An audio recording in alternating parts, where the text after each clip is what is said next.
Dans un autre registre à présent, à travers un communiqué radio-diffusé et télévisé, le ministre du Cadre de vie et des Transports, chargé du développement durable, José Didier Tonato, a rappelé aux promoteurs des salles de fête sous bâche ainsi qu'à ceux des nouvelles salles en construction dans plusieurs villes du Bénin que l'article 20 du décret numéro 2022-301 du 25 mai 2022 portant réglementation du bruit en République du Bénin dispose que l'ouverture et l'exploitation des salles de fête en bâche à titre professionnel sont interdites sur toute l'étendue du territoire national. Quelles sont les dispositions en vigueur en matière de construction de salles de fête?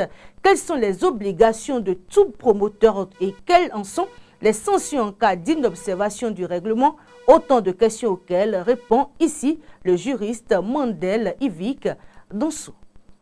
Pour pouvoir ouvrir et exploiter une salle de fête, il faut premièrement disposer d'une autorisation d'ouverture et d'exploitation. Parce que sans cette autorisation, vous ne pouvez pas exploiter, utiliser une salle de fête. On peut déduire cette condition-là de l'article 4 de ce décret qui dispose que, je cite, « Nul ne peut ouvrir et exploiter à titre professionnel une salle de fête s'il n'est détenteur d'une autorisation d'ouverture et d'exploitation. » La question qui pourrait se poser, c'est comment avoir cette autorisation-là? C'est très simple. Je pense qu'il y aura, ou qu'il y a déjà, si ce n'est pas encore fait, il y aura un site en ligne qui sera dédié exclusivement à cela, où les promoteurs iront déposer leur dossier pour demande d'autorisation afin d'ouvrir des salles de fête.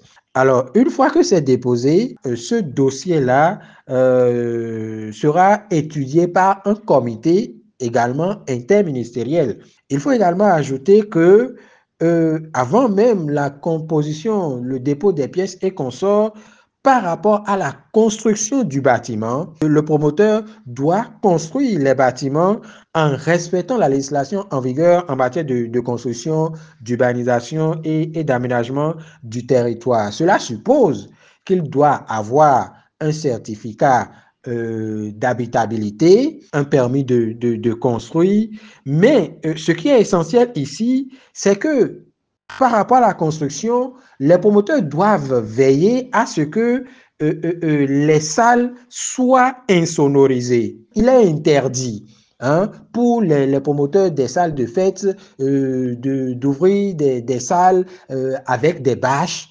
et des tentes. C'est l'article 15 de ce décret-là qui l'interdit, mais il faudrait également ajouter que l'article 20 du décret portant réglementation du bruit en République du Bénin, qui, lui, date de 2022, l'avait déjà prévu. Parlant toujours de construction, ces promoteurs de salles de fête doivent veiller à disposer d'un parking en fonction du nombre d'invités que ces salles de fête-là peuvent avoir. Et donc, parlant des sanctions prévues par ce décret-là, alors lorsqu'ils ont obtenu l'autorisation d'ouverture et d'exploitation et qu'ils commencent par exercer leurs activités et qu'il y a des manquements par rapport au respect des tests, l'autorité peut d'abord prescrire des mesures correctives qui sont assorties de délais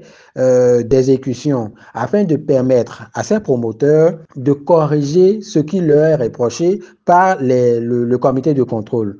L'autorité peut également prononcer des sanctions administratives telles que l'avertissement qui peut être cumulé ou non d'une somme d'amende. Il peut avoir le blâme cumulé ou non d'une somme d'amende.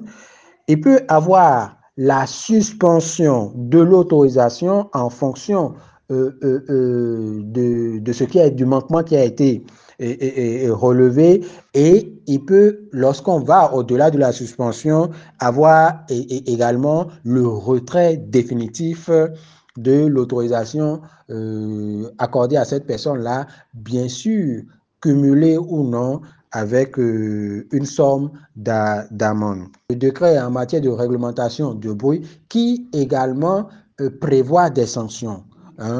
Et ça sera au cas par cas en fonction du manquement, et tout cela peut être également chapeauté par des sanctions pénales.